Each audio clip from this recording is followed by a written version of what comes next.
Wondering which PC games to play in the upcoming months? Here are 7 titles to wishlist if you crave adventure.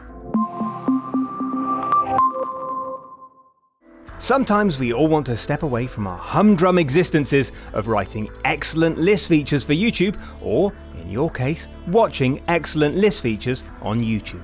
Sometimes you just want to pack a rucksack with sandwiches, a torch, and an unwavering indifference to danger, and go on an adventure. And the good news is there are loads of games on the immediate horizon that are perfect for anyone craving distractions as diverse as deciphering monuments in space or solving mysteries in small-town America. What follows then is a list of escapist, story-driven games that I've added to my Steam wishlist, with one notable exception, and I'd encourage anyone looking for some healthy escapism to do exactly the same. And if any of these interest you, please consider subscribing to Logitech G for more videos like this one, and hit that notification bell so you know when our next upload goes live. Here are 7 games to wishlist if you crave adventure. Are you there? Much like the fact only old people are described as sprightly, the only people ever described as plucky are teenagers on adventures. And they don't come much pluckier than Betty Anderson, star of 3 Minutes to Midnight, a point-and-click adventure set in the 1950s. As you explore the game as the 2 playable characters, you'll face a town full of people with secrets, corrupt officials, hidden military bases, crime lords, and a doomsday plot that threatens all of mankind. So the usual perils for a classic adventure game then. And while the influence of Monkey Island and other LucasArts adventures is clear, this isn't just simple homage. Every effort has been made to avoid the adventure game staple of just click on everything until something happens, and the puzzles are far more logical. It's presented in 2D, but it's a very modern take on a classic genre, with tons of bespoke animations and some genuinely striking hand-drawn backgrounds. It's a world of demons, pigs, lake monsters, and conspiracy, which will be essential for anyone craving the good old days of adventure games. 3 Minutes to Midnight comes out in 2019. Do you mind? I am trying to get into character.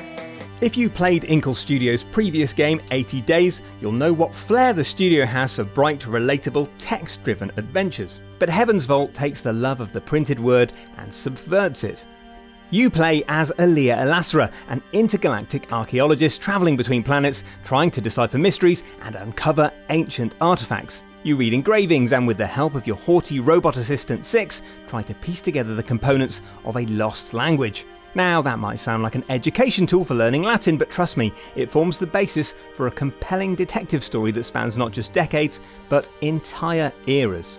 When I got to play the game at EGX, the most striking thing was the scale of the mystery that lies before you. You're not just translating slabs or working out what the alien word for gazebo is, you're brushing the sand away from artifacts that reveal hidden truths about whole civilizations. 80 Days was a narrative adventure that managed to make Phileas Fogg's trip around the world branch into thousands of different stories. So just think what Inkle Studios can do with the history of a whole galaxy at their disposal. I've talked about Disco Elysium before in a longer video entirely dedicated to how excited I am about it. If we ever meet in real life, or you at me on Twitter, or you just happen to be at the same bus stop I'm waiting at, there's a strong chance I'll take the time to remind you how excited I am about Disco Elysium. My other vid is in the link, but the short version is here. Disco Elysium is a wildly ambitious, deeply unusual RPG in which you solve a murder as an amnesiac detective. Which sounds quite normal until you add in the conflicting emotions that live inside the hero's head, dictating his actions, affecting your choices, and making the whole game a more reactive and unusual experience. It's the sort of game where it's entirely possible to fail. You'll get things wrong, and the outcomes to things you think you understand will be totally different. And all that makes it an exhilarating departure from games that force you to play as lantern-jawed, unflappable heroes. In Disco Elysium, you can die while trying to retrieve your tie from a ceiling fan. It's like a ghost train ride through the human psyche, and it's already my most wanted game of 2019. What kind of cop are you? Is detective-oo a word? Almost certainly not, but I'll allow it because it's impossible to stay angry at this beautiful, handcrafted detective story. As the cheerful Jenny LeClue, you'll be solving crimes in the mysterious, conspiracy-drenched town of Arthurton. And while it all looks cute and cartoony, this is a complex game with some seriously neat touches. Your choices will permanently influence what happens later on in the game, so you're essentially writing the story as you go. The cliffhanger ending of each chapter determines the starting point for the next. And the themes here are pretty grown up too. Jenny's mum has been accused of murder, and the game promises to deal with subjects such as loss, family and identity, with some excellent horror and sci-fi tropes sprinkled in for good measure. There's even a tangled meta-narrative, as you're allowed to change the way Jenny's story is written by controlling Arthur K. Finkelstein, the author of her adventures. And in doing so, you'll also be changing his story. I'm sure it'll make sense when we actually play it. But perhaps the most compelling thing about Jenny LeClue is the location itself. A crisp, realistic college town full of bright, colourful characters, all waiting to be interrogated by a red-headed teenager with detective aspirations. And hopefully we won't have to wait long to play the whole thing. Jenny LeClue Detective is out this year. Hey, you're not supposed to see that yet! Spoiler alert! Okay, this one is a slight departure from the title because you can't actually wishlist it yet, but we're not going to let such a small thing come between us because we're such good friends. Nighthawks is a recently kickstarted vampire RPG from adventure game obsessive Rich Cobbett and Dave Gilbert, the man who brought us the brilliant Unavowed, a video about which is in the description. This lavish, blood-sucking story is set in a city where vampires and humans coexist, where you don't have to have fangs and a thirst for the red stuff to be considered a monster. Thematically, it's very similar to Vampire the Masquerade, whether you're investigating the city's mysteries or taking chunks out of strangers in dark alleys. The developers promise this is a game where you're in charge of your own destiny, with choices as diverse as running your own nightclub or entering politics. It's sometimes funny, sometimes horrific, and it promises to be essential for anyone still thirsting for blood after Don't Nod's Vampire.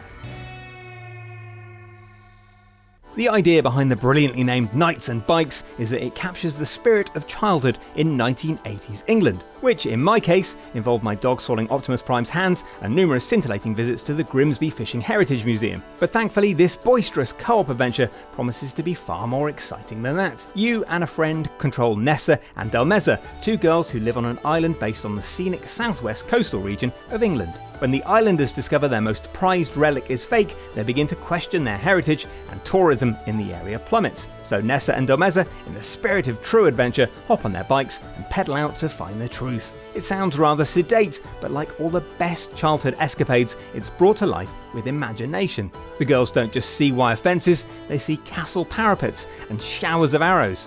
All the art assets have been hand-drawn, which is why the game looks gorgeous, and the tone will be familiar to anyone who grew up watching kids' action films in the 1980s. In fact, the developers, who've worked on games like Tearaway, Little Big Planet and Ratchet & Clank, have described it as a Goonies RPG, which honestly sounds like the best thing ever. Knights and Bikes should be a charming, nostalgic adventure set in a location rarely seen in games. And finally, we have what's potentially the most interesting title of the lot, Observation, the new game from No Code, the developer behind Stories Untold. In it, you play an AI on a space station named Sam. All of the crew have vanished, aside from sole survivor Dr. Emma Fisher, and it's your job to help her understand what's actually going on. But like Stories Untold, the way you interact with the world is deliberately limited. But instead of it being all keyboards and dials and whirring machinery, here you can use space station cameras to observe, hence the name, and you can interact with various computer systems. And again, much like Stories Untold, there are hints of a larger, troubling conspiracy at play here. As well as the mystery of the disappearing crew, the trailer offers an unexplained bring her, suggesting some Vince McMahon-style higher power might be at play in the background. If you've ever wanted to play a 2001 A Space Odyssey game from HAL's perspective, then Observation promises to be that and much more, and it's due out in 2019. And if you can't wait until then, or if you haven't played it, No Code Stories Untold will work as a brilliant primer for this already intriguing deep space mystery. I am here. And with that, our adventure is at an end. Hit that like button if you've ever had coded conversations via walkie-talkie. Subscribe for more videos on all these games when they come out. And if you're already subscribed to the channel, don't forget to hit the notification bell so you know when our next upload goes live.